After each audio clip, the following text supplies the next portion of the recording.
Hello and welcome back dear ISC student.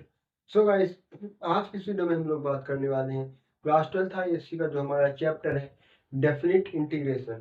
आज हम लोग उसके सारे फॉर्मूलेस और जो कंसेप्ट लगता है उसके क्वेश्चन सॉल्व करने में आज की इस वीडियो में हम लोग वो सारा समझ लेंगे। तो ये अप्रॉक्सीमेटली हमारी 10 से 15 मिनट की वीडियो होने वाली है जिसमें हम लोग पूरा कंसेप्ट डेफिनिट इंटीग्रेशन का समझ लेंगे। इसका पार्ट 1 जो इंडेफिनिट इंटीग्रेशन है वो ऑलरेडी आ चुका है, आप चैनल पे जाइएगा तो आपको मिल जाएगा। So guys, without wasting time let's get started. So guys, सबसे पहले मैं बता दूं इंडेफिनिट और डेफिनिट इसमें अंतर क्या है। तो जो हमारा डेफिनिट इंटीग्रेशन होता है उसमें क्या होता है कि जो आप इंडेफिनिट में आखिरी में आंसर आने के बाद प्लस सी लगाते थे, यहाँ पर आपको प्लस सी नहीं लगाना है। ये पहली बात है। दूसरी बात है, इनडेफिनिट में आपने ऊपर नीचे लिमिट नहीं देखी होगी। जो आपके पास इंडेफिनिट इंटीग्रेशन का साइन था ऐसे एस टाइप, उसके ऊपर आपने लिमिट नहीं देखी होगी। यहाँ पर आपके पास लिमिट आ जाती है। तो ये दो चेंज है। तो बस यही दो चेंज है और बात कर लेते इसको कैसे सॉल्व करना है। सबसे पहले देखो, आपने जो इंडेफिनिट में कैसे कैसे सॉल्व किया था, सब्स्टिट्यूशन, पार्शियल, बाई पार्ट्स, ये सब मेथड आपने इंडेफिनिट में लगाए थे। तो डेफिनिट सॉल्व करने का पहला तरीका यही है कि आप लोग पूरा इंडेफिनिट का कंसेप्ट यूज करो और यहाँ पर वही कंसेप्ट लगा के आखिरी में वैल्यू पुट कर दो। वैल्यू कैसे पुट करोगे? अपर लिमिट माइनस लोअर लिमिट, अपर लिमिट माइनस लोअर लिमिट, अपर लिमिट माइनस लोअर लिमिट। आपने पूरा इंडेफिनिट इंटीग्रेशन का कॉन्सेप्ट लगाते हुए आए। जब आप आखिरी में आए तो आखिरी में आपने क्या किया?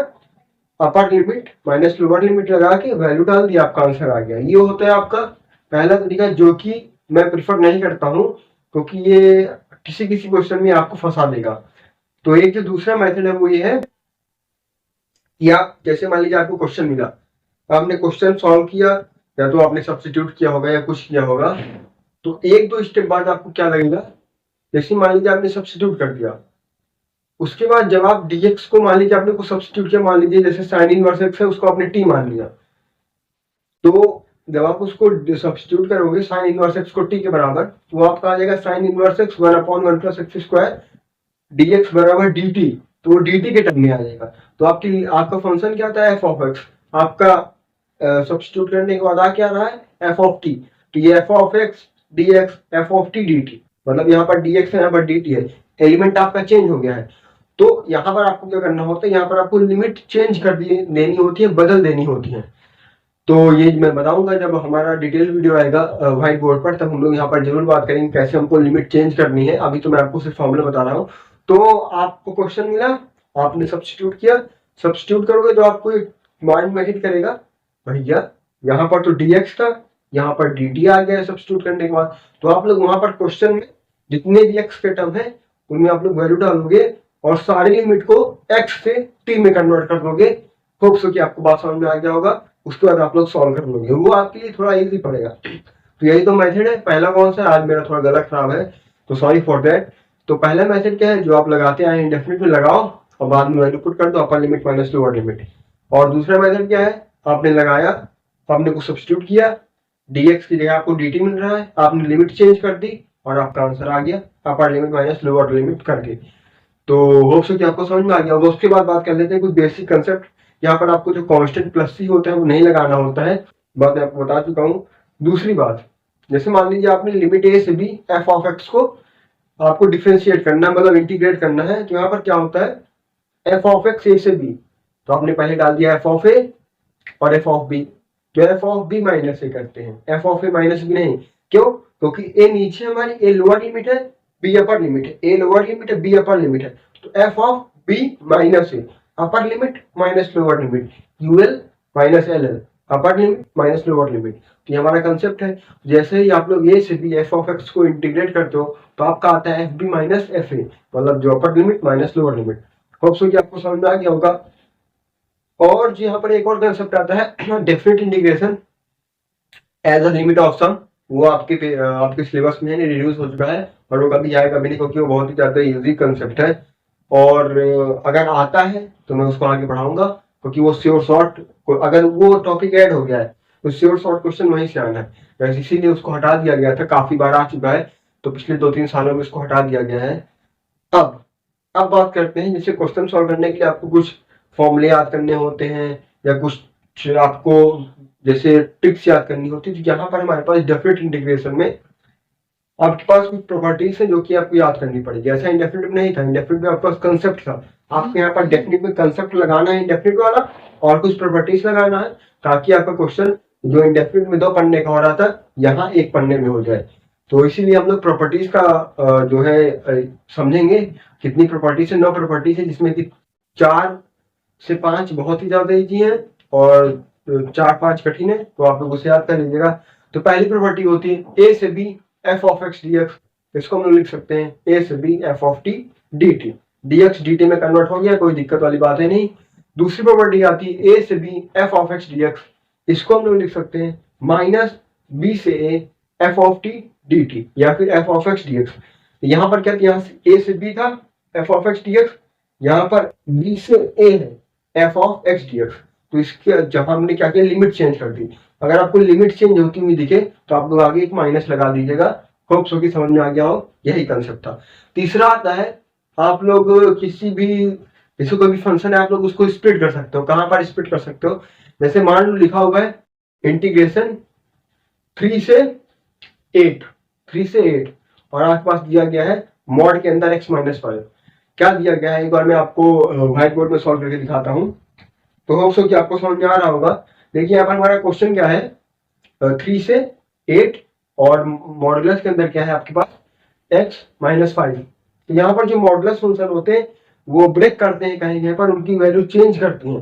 तो x-5 को आपको 0 से इक्वेट करना है, तो आपको पता चलेगा x बराबर 5। ये जो 5 है टर्निंग पॉइंट है, ये क्या है, टर्निंग पॉइंट है। तो यहाँ से वैल्यू चेंज हो जाएगी। तो यहाँ पर क्या होगा, आप लोग इसको ब्रेक करेंगे, कैसे ब्रेक करोगे, 3 से 5 F of x D x plus 5 से 8 F of x D x. इस तरह आप लोग ब्रेक करके इजीली सॉल्व कर सकते हो। अगर आप डायरेक्टली लिखते तो वो कंफ्यूजिंग हो जाता और आंसर गलत आता, कोई उसमें दो राय नहीं, आंसर गलत ही आना था। तो हम लोग उसको क्या करते हैं, ब्रेक करते हैं। ये आपके में क्वेश्चन आएगा तो ये मॉडुलस फंक्शन में ही आएगा, ये तो सिर्फ शॉर्ट है, आप लोग लिख के ले लीजिएगा। तो x-5 x-3 x-4 x-2 करके आएगा, तो आपको उसको 0 से इक्वेट करना है। इक्वल करने के बाद आपको चेक करना है टर्निंग पॉइंट क्या है। तो जो टर्निंग पॉइंट, जैसे मान लीजिए अभी हमने यहाँ पर क्या लिया था x-5, टर्निंग पॉइंट का निकला 5, लिमिट क्या थी हमारी 3 से 8। तो जब हम लोग वैल्यू 5 से छोटी रखेंगे तो क्या होगा, वो माइनस देगा, तो उसके आगे माइनस लग जाएगा। 3 - 5 - 2 होता है ना, तो जो उससे छोटी वैल्यू होती है, मॉडुलस क्या करता है, जो छोटी वैल्यूज होती है, मतलब जो अंदर माइनस आ रहा होता है उसके आगे माइनस लगा देता है, जो प्लस आ रहा होता है उसको ऐसे ही छोड़ देता है। तो माइनस के आगे एक और माइनस लग जाएगा और वो प्लस हो जाएगा। तो होप्स हो कि आपको समझ में आ गया होगा। उसके बाद हम लोग बात करते हैं आगे कुछ और 1-2 लिमिट है, एक दो इजी प्रॉपर्टी है, उसको हम लोग समझ लेते हैं।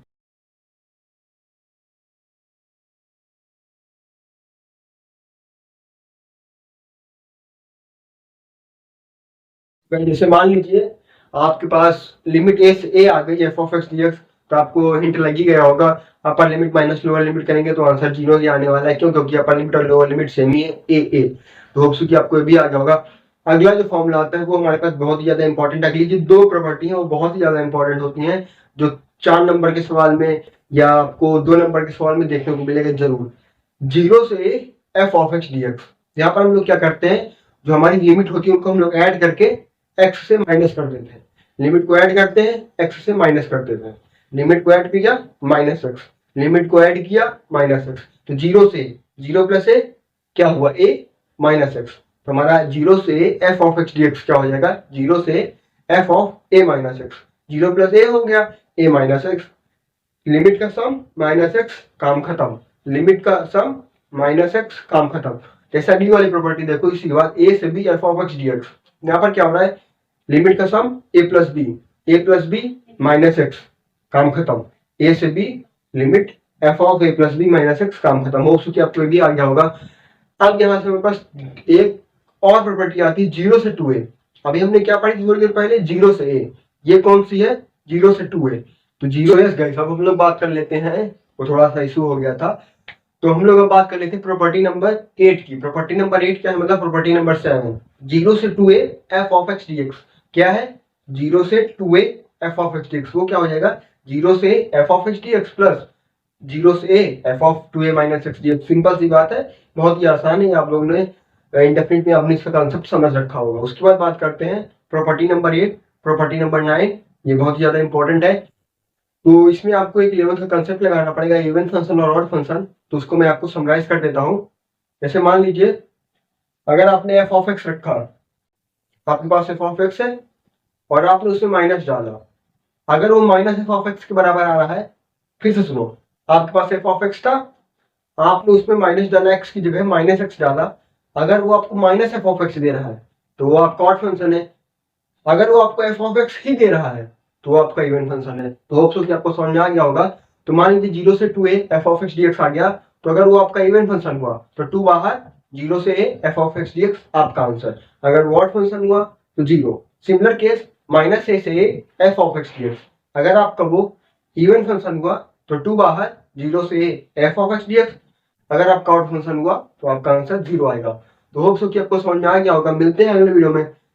तो आप लोग और पिछले चैप्टर्स को देख सकते हैं। जैसे हमारा हमने आईटीएफ कर लिया है, हमने एप्लीकेशन ऑफ कैलकुलस कर लिया है, हमने इंडेफिनिट कर लिया है, डेफिनिट आज हो गया है, और हमने फिजिकल केमिस्ट्री में तीनों चैप्टर कर लिए, सारे formulas, chemical kinetics, solution, electrochemistry.